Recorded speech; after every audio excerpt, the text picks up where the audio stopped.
back. We are back. We are back. Bama Nation. We are the one, the only Bama Lounge. I'm your host, Blake Solson. And with me, as always, in the Bama Lounge studio, the one, the only Adam Raymer. What's going on, Adam?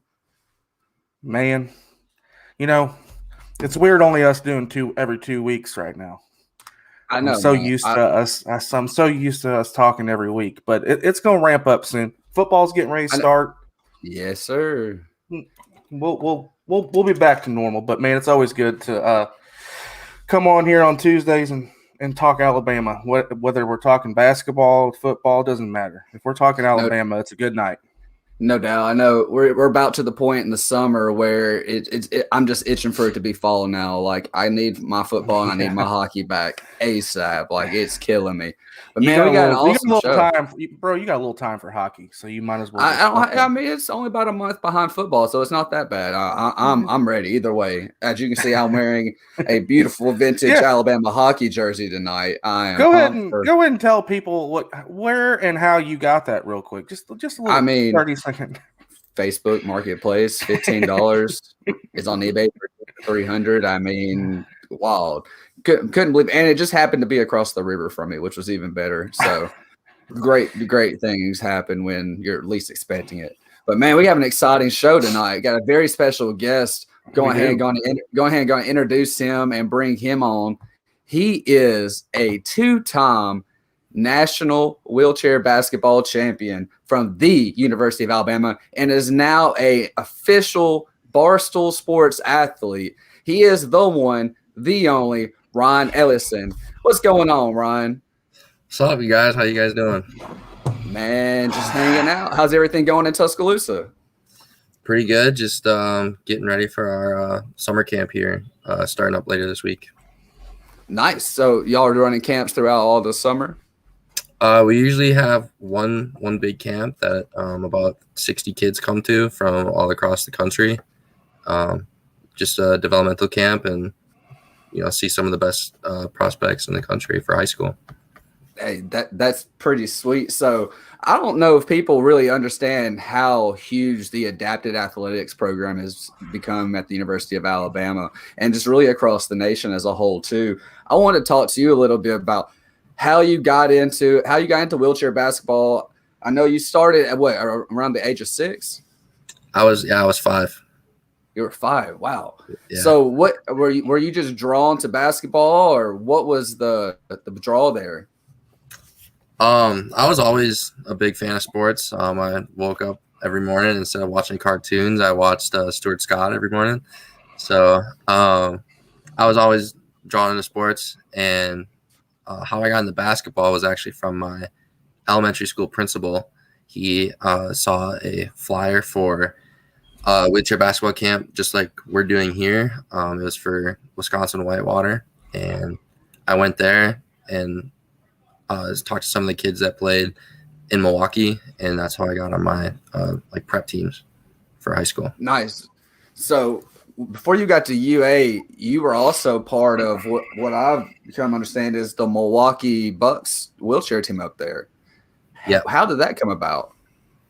Luckily, we had some connections with some of our parents who were from Milwaukee area. It was the Oberst family.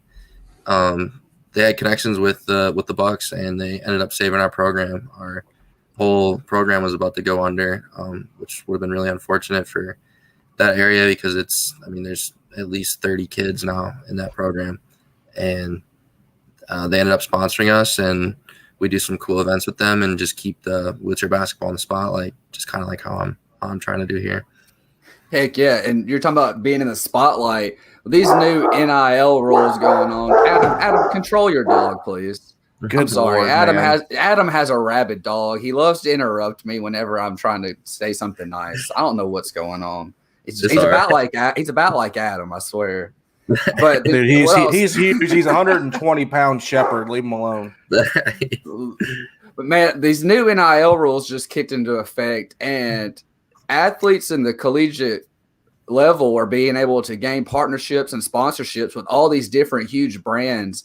And you were one of the first I saw from Alabama to become a Barstool Sports athlete. how has that been? First off, how did that come about? Second off, how's it felt since then? What's the vibe?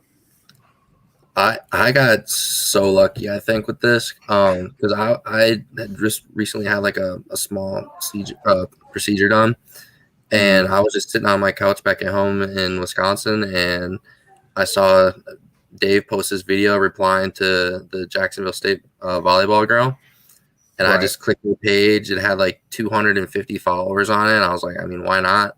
I was one of the first people to actually like apply for it, and I just, like I said, I want to keep wheelchair basketball in the spotlight, and so far it's been crazy. The amount of the response from those posts were something I never thought I would see happen, especially that fast. To be on a front page cover of a Barstool post with over, I think it was like 170,000 likes on it on their main page, and then like 15,000 on the athletes page, which was the biggest post as far as I know.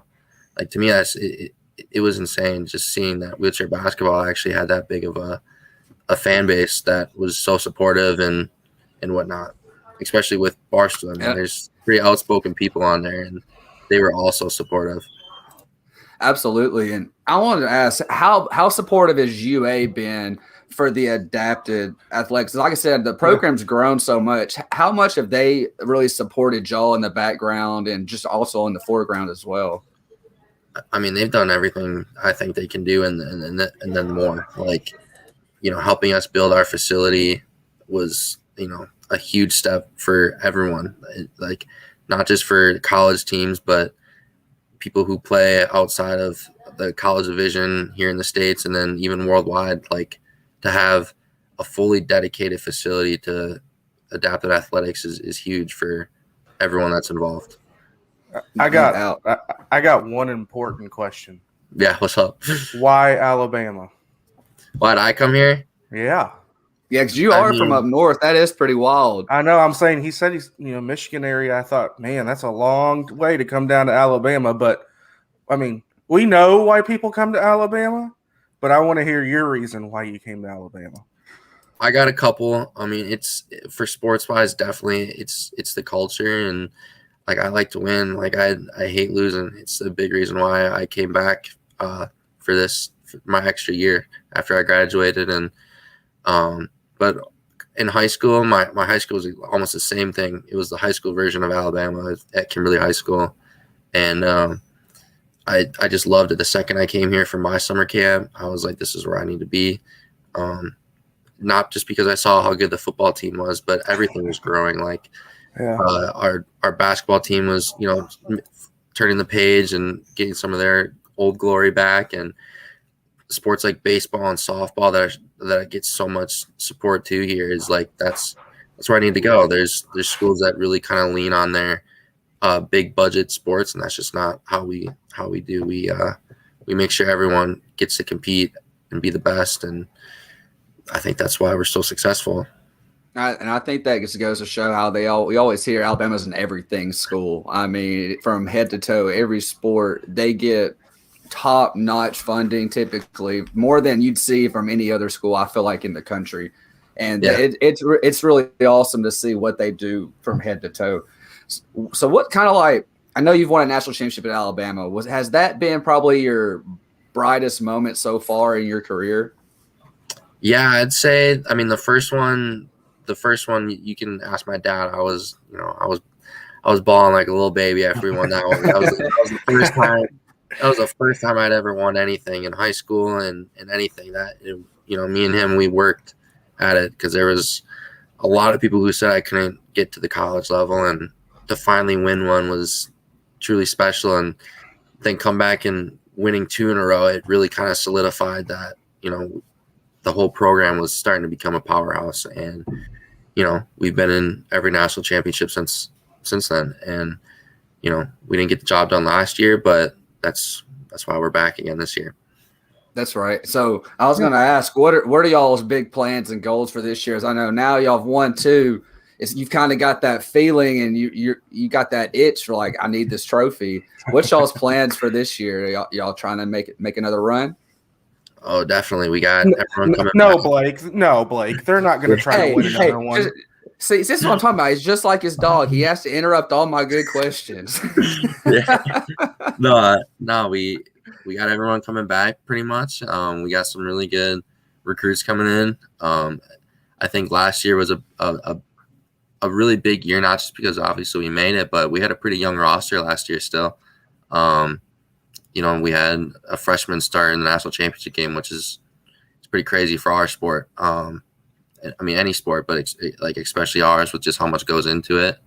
And those guys have all been working over the summer. We had multiple people at national team camps, not just for USA, but other countries as well. And I think we're in a good position to make another run for sure, especially since we're one of the few teams that actually have been able to work all summer because of our facility with all the restrictions and whatnot. We were fortunate enough to be able to kind of push through that. Heck yeah. Well, man, you were talking about y'all have a camp coming up this summer. How did that get started? Is that an every year thing? Like, I know you said y'all have run it before.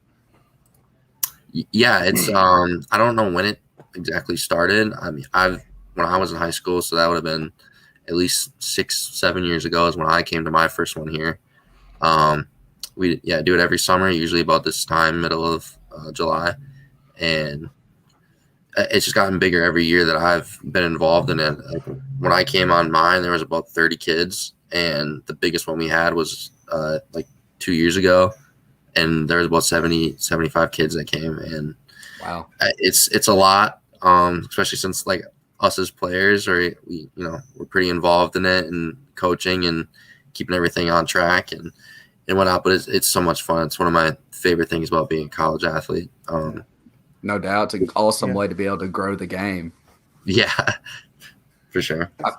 That's what I was going to say about spreading awareness for other sports besides the major sports. You know what I mean? Like, I actually, before we got on, somebody, I put our tweet out today about having Ryan on, and somebody, I should have looked and shouted them out, but said it's about time somebody gets, we start recognizing them for what they've done, and not in just the 4 major sports. You know what I mean? Like football, obviously Bama football it's going to be king, right?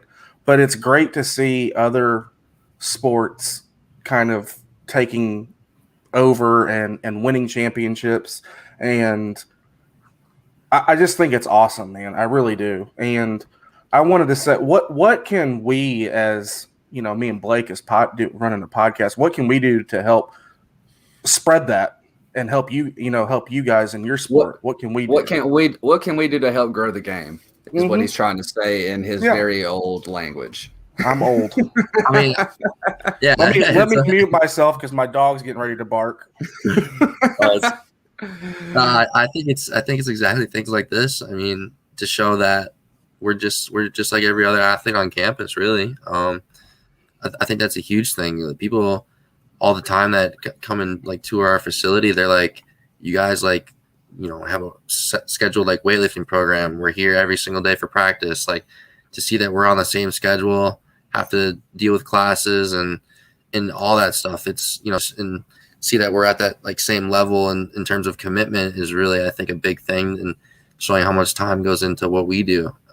It just kind of like solidifies in their minds that, oh wow, you guys are actually college athletes, no matter what you may look like.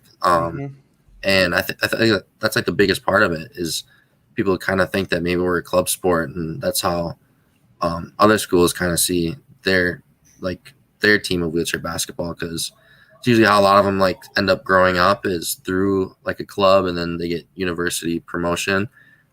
We've been fortunate enough to grow as fast as we have, so we're kind of like an outlier there. But yeah, stuff like this, I think that's the biggest thing. Just interviews and seeing that we're pretty cool group of people, just like everyone else, really. Hell yeah. I mean, you're just another great Bama athlete in the crimson and white, my friend. That's all it is. Yeah, just love sports, and I just love to compete. That's really the biggest thing. Hell yeah, man. That's what it's all about at UA is, everybody wants to be a winner. And I think that's why half the students come there because they want to be part of a winning tradition, not even if they're part of the athletics programs there, but they're as fans. Being there, being a part of that and that winning tradition, there's nothing like it. There really isn't. And so I can completely understand why you left the Great White North and came down to Alabama. I completely get it. Yeah, for sure. I mean, there's some pretty successful programs up north, but Bama is just is leading the charge, I think, with that and in growing the game of how well we were going to be represented here in the Olympics and the Paralympics. It just shows we got a bunch of world class athletes across the board, no matter what sport you look at. Heck yeah, that's what I'm talking about. Well, man, I know we talked a lot about sports. I know before we talked about we were going to ruin Adam's or spoil Adam on Loki's, and we're going to talk about that a little bit. Tonight and tomorrow, we got the season finale of the first season of Loki. I want to get your input a little bit about what you think's going on. I know this has been a crazy show, especially after WandaVision and Falcon and the Winter Soldier. What do you think is going to happen tomorrow night? Who's behind the void? Who's behind the TVA? What's going on? Do I need to walk away from my computer right now? We're just talking. First of all, hold on. First of all, Blake, you're an ass for doing this. for wanting to bring this on when you know I haven't watched it yet.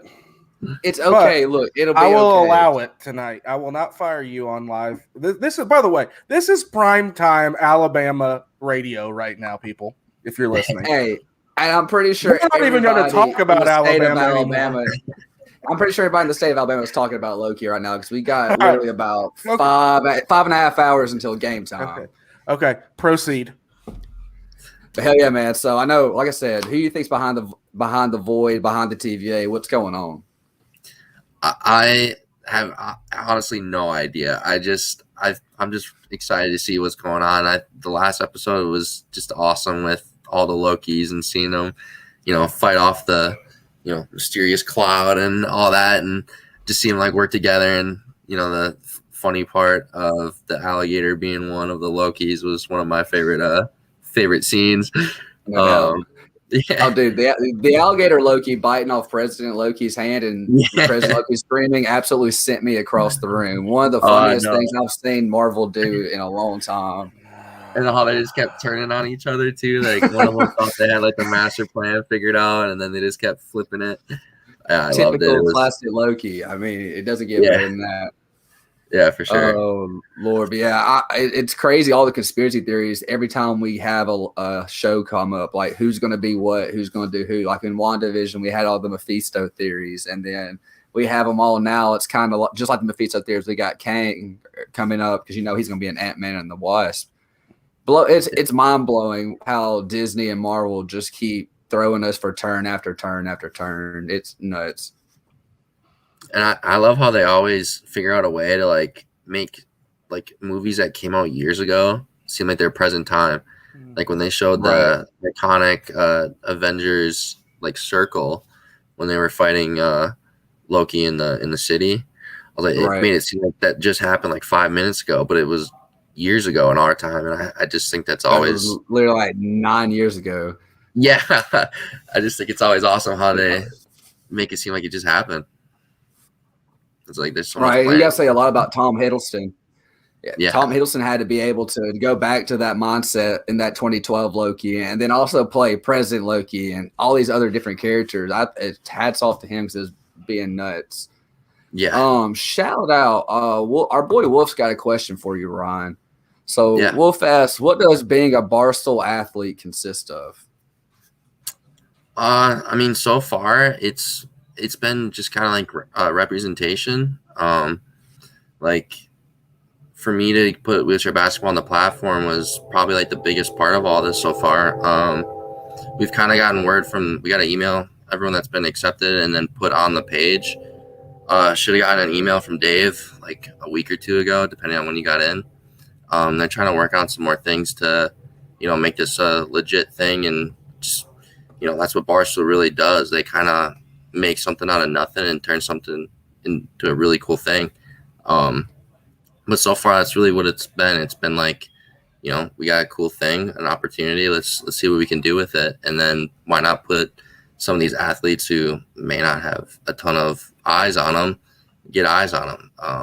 Right. Not everyone can get a sponsorship from whatever company they want. But with this, I mean, I got hundreds and hundreds of messages from people and likes and stuff, and it was crazy. And that's really what he said to do too, was, capitalize on the opportunity you guys have as individuals as well. We're not going to be mad if obviously you work with somebody else. That's what this whole thing was for, was, to make sure that all college athletes get a chance to capitalize while they're in school.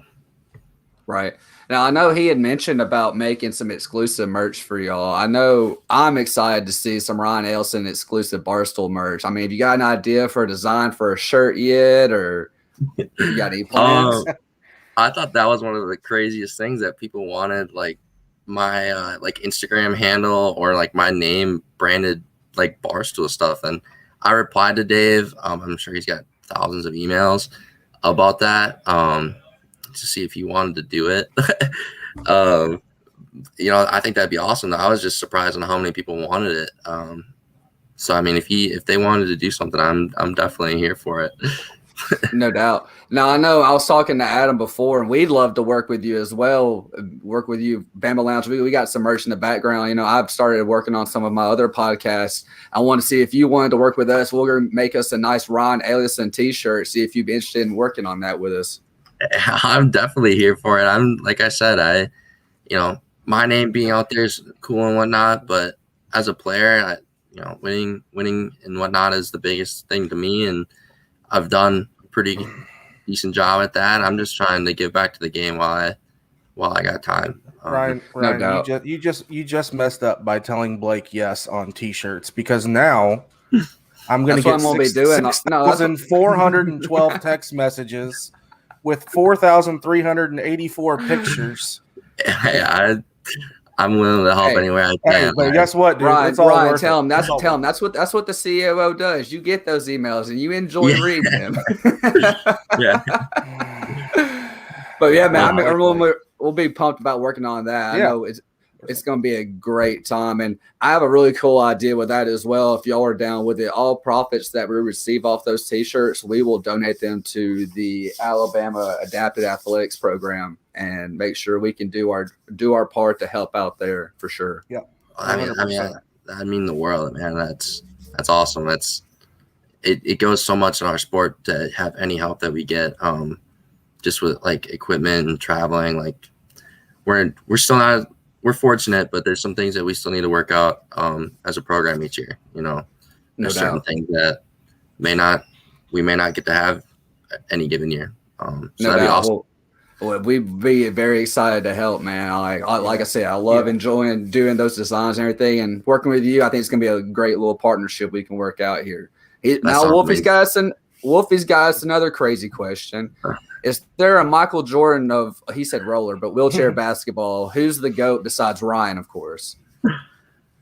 Man, that is tough. There is like a consensus, though, that Patrick Anderson, who's actually been to Alabama a couple times, he's a Canadian Paralympian. He's amazing. He's one of the best players that I think we're ever going to see. And it's awesome that he's kind of been a big part of wheelchair basketball growing too, because super awesome guy, just so talented too in every point of the game. Can do crazy things that people have never seen, like roll around on one wheel, take his wheel off on the other side, and just keep rolling around. Like it's insane.